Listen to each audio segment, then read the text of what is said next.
राधे और नमस्कार। मैं Prateek Chaudhary, advocate, Chaudhary Legal Associate से आपका स्वागत करता हूं, वेलकम करता हूं। और सबसे पहले मैं यूट्यूब को बधाई देना चाहता हूं कि उन्होंने एक सबको हैंडल विशेष जो है आईडी दी है, और हमें भी जो है हमारा यूनिक हैंडल आईडी मिल चुका है, चौधरी लीगल एसोसिएट।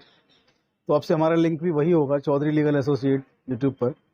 तो हैंडल हमें यूनिक आईडी देने के लिए शुक्रिया यूट्यूब।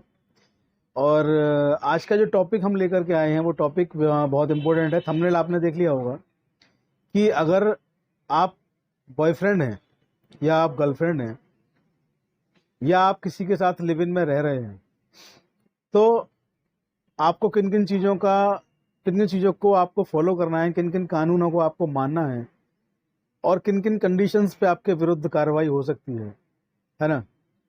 और सबसे बड़ी बात मैं बता दूं कि लिव इन में रहने वाली जो महिलाएं या लड़कियां या युवतियां हैं, जिनको कि गर्लफ्रेंड कहेंगे, तो वो किन कंडीशंस पर जो एक महिला के, एक पत्नी के जो अधिकार होते हैं वो उनको फुलफिल करती हैं, और एक पत्नी की हैसियत से अपने बॉयफ्रेंड पर कौन कौन से मुकदमे कर सकती हैं। आज का टॉपिक ये होगा, बड़ा इंपॉर्टेंट टॉपिक होने वाला है। आप लोगों से निवेदन है कि वीडियो को स्किप करके, आगे पीछे करके ना देखें, पूरा वीडियो देखें। बीच में देखेंगे आपकी समझ में आने वाला नहीं है। वीडियो बहुत इंपॉर्टेंट है, टॉपिक बहुत इंपॉर्टेंट है, और कई सारे दोस्त हैं, साथी हैं, बार बार लिख रहे थे मुझे इस टॉपिक पर सर एक वीडियो बनाइए, तो इसलिए उनकी डिमांड्स पर ये वीडियो को आज मैं लेकर के आया हूँ। और वीडियो बहुत इंपॉर्टेंट होने वाला है, क्योंकि आजकल की जो युवा पीढ़ी है वो कई सारी चीज़ें, लीगल चीज़ें जानती नहीं है, और जब मसला कोई होता है, जब वे फंस जाते हैं किसी भी कानूनी फंदे में, तो बड़ी मुश्किल होती है उनको वहाँ से निकालने में।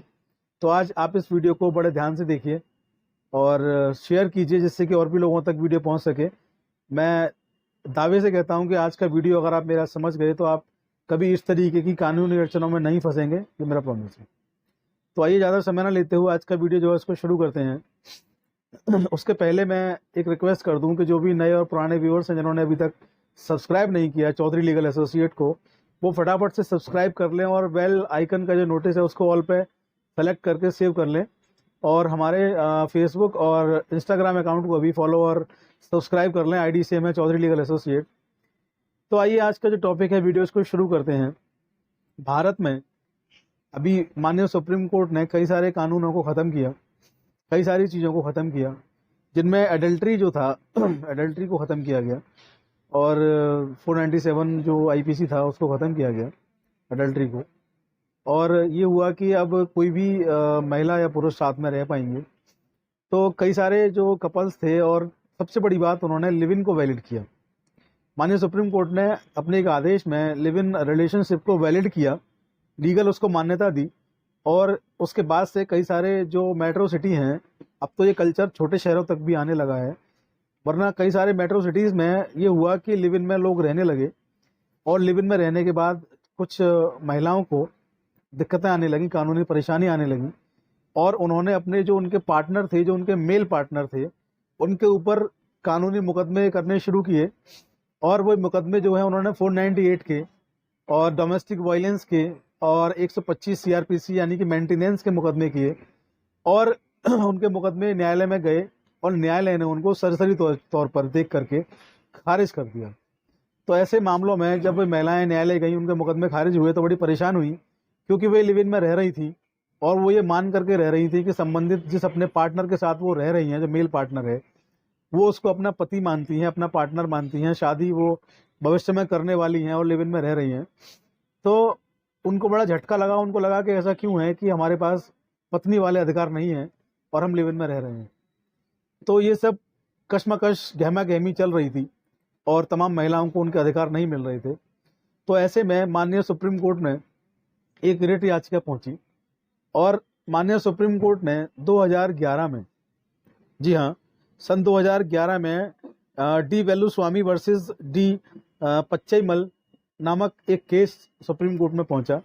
उस केस में माननीय सुप्रीम कोर्ट ने कुछ गाइडलाइंस तय की, और वो गाइडलाइंस क्या थी वो मैं आपसे डिस्कस करने वाला हूँ, थोड़ा गौर से सुनिएगा। माननीय सुप्रीम कोर्ट ने कहा कि लिव इन में अगर आप रहते हैं, मेल और फीमेल, पुरुष और महिला, तो उनको कोई अधिकार जो है वो तब तक प्राप्त नहीं होंगे जब तक कि वो इन कंडीशन को फुलफिल ना करें, और इन कंडीशन को फुलफिल किए बिना अगर वो कोई भी मुकदमा मेल हो या फीमेल हो न्यायालय में दाखिल करते हैं तो उनके मुकदमे को अपराध की श्रेणी में तो रखा जाएगा। अगर वो कोई अपराध हुआ है तो उसको अपराध की श्रेणी में, क्राइम की श्रेणी में तो उसको रखा जाएगा। लेकिन हस्बैंड वाइफ के जो एक फैमिली डिस्प्यूटेड होते हैं, जो विवाद होते हैं पारिवारिक, उन मामलों में इनको नहीं लिया जाएगा। तो सुप्रीम कोर्ट ने जो पॉइंट्स तय किए, जो गाइडलाइंस तय की, मैं उन पर बात करने जा रहा हूँ। बिंदु तो बहुत सारे थे, लेकिन इसके 3 मुख्य बिंदु थे। इसके 3 मुख्य बिंदु माननीय सुप्रीम कोर्ट ने तय किए। जो 3 मुख्य बिंदु थे वो ये थे। नंबर 1, पति और पत्नी जो हैं वो जिस भी सोसाइटी में रहते हैं, जिस भी सोसाइटी से मतलब कहीं फ्लैट में रहते हैं, कहीं कॉलोनी में रहते हैं, कहीं किसी मोहल्ले में रहते हैं, वो कहीं भी रहते हैं, तो वहाँ पर उनको अपना जो रिलेशन है वो बताना होगा। उनको बताना होगा कि हम लिव इन में रह रहे हैं, शादी करने वाले हैं, गर्लफ्रेंड बॉयफ्रेंड हैं, और सोसाइटी को उनसे परिचित होना होगा कि इनका रिश्ता क्या है। ऐसा नहीं है कि आप लिव इन में रह रहे हैं और अपने आस पड़ोस में, आप जहाँ भी आप रहते हैं, जो सोसाइटी आपकी है, उस सोसाइटी में आप गलत मैसेज दे रहे हैं, आप कुछ और रिश्ते बता रहे हैं, या आप फ्रेंड बता रहे हैं, दोस्त बता रहे हैं, या कुछ भी कोई भी रिश्ता आप बता रहे हैं, और जो आपका मेन जो रिश्ता है लिव इन का वो आपने समाज में उजागर नहीं किया, तो ऐसी कंडीशन में ये माना जाएगा कि आपने जानबूझ करके चीज़ों को छिपाया है, तो आपको ये नहीं करना है। सुप्रीम कोर्ट ने सबसे पहले बिंदु में यही कहा कि आपको ये सोसाइटी को बताना होगा कि आप एक पति और पत्नी की तरह एक रिश्ते में हैं और रह रहे हैं। दूसरा, उनको बताया कि जो लीगल मैरिज है उसकी जो योग्यता है, लीगल मैरिज की जो एक योग्यता होती है, जो उसकी टर्म्स एंड कंडीशंस होते हैं, उसको फुलफिल करते हैं। अब लीगल मैरिज की जो योग्यता, जो कंडीशंस है, जो टर्म्स एंड कंडीशंस हैं, उसको फुलफिल कैसे करेंगे, तो उसके लिए मैं आपको बता दूं कि हिंदू मैरिज एक्ट में कुछ चीज़ें बताई गई जो मैं आपसे डिस्कस कर लूँ। हिंदू मैरिज एक्ट में बताया गया कि शादी के जो आवश्यक तत्व होंगे, लीगल मैरिज जो होगी उसकी जो कंडीशंस होंगी वो क्या होंगी। Number 1, as. उनकी एज जो होगी वो फीमेल जो है उनकी 18 वर्ष से अधिक, और जो मेल है उनकी 21 वर्ष से अधिक आयु उनकी होनी चाहिए, इससे कम उनकी आयु ना हो, बालिग हो। दूसरी कंडीशंस उनकी ये है कि उनकी कंसेंट होनी चाहिए, सहमति होनी चाहिए, कोई भी असहमति वाला पार्ट दोनों के बीच में ना हो, दोनों की कंसेंट होना बहुत ज़रूरी है।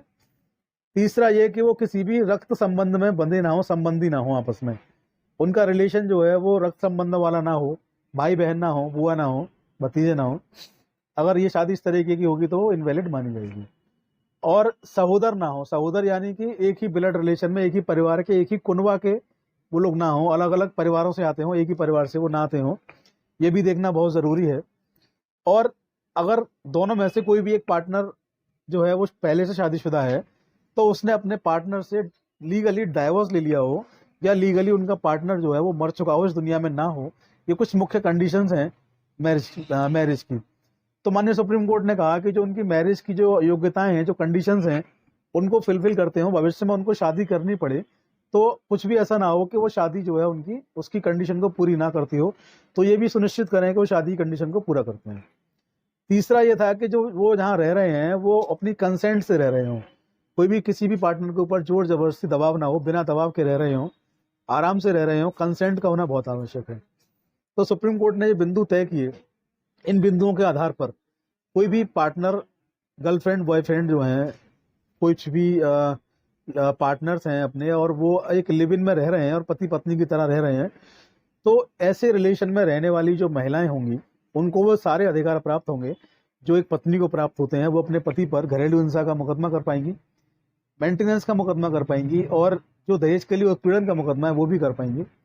तो अगर आप महिला हैं और आप कहीं पीड़ित हैं तो आप जान लें कि आपके अधिकार कहाँ तक सीमित हैं और आप क्या कर सकती हैं, किन कंडीशंस को पूरा करने के बाद आपको अधिकार मिलेंगे। और अगर आप पुरुष हैं तो आप भी जान लें कि आपकी लीगल कंडीशंस क्या हैं, आप कब कोई महिला आपकी गर्लफ्रेंड कहलाएगी, पत्नी नहीं कहलाएगी, और कब कोई महिला आपकी पत्नी कहलाएगी, केवल गर्लफ्रेंड नहीं कहलाएगी। तो आज का जो टॉपिक है वो मैंने आपसे डिस्कस कर दिया है। मैं आपके कमेंट्स को आमंत्रित करता हूँ, आपका कुछ भी लगता हो रह गया बताने से तो आप मुझसे पूछ सकते हैं। बने रहिए चौधरी लीगल एसोसिएट्स पर। जय हिंद, जय भारत, नमस्कार।